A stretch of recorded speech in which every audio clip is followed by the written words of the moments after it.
मी पोपट खामकर, घारगाव तालुका श्रीगोंदा, जिल्हा अहमदनगर या ठिकाणी ऊस तोडणी कामगारांची मुलं, वीटभट्टी कामगारांची मुलं, आर्थिकदृष्ट्या दुर्बल घटकातील जे भटकविमुक्त जातीतील जे मुलं मुली आहेत त्या मुला मुलींसाठी निवासी शिक्षणाची व्यवस्था करतो.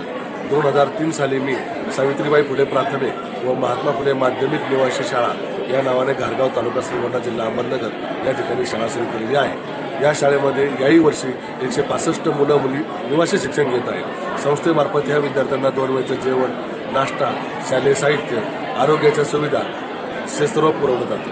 गेल्या 20 वर्षापासून विनाखंड हा उपक्रम सुरू आहे. अद्यापर्यंत शासनाची कुठलीही मदत मिळालेली नाही. तरी शासनाच्या मदतीशिवाय हा उपक्रम सुरू आहे. समाजातल्या काही घटकांच्या मदतीच्या आधारावरती हा उपक्रम आम्ही चालवतो.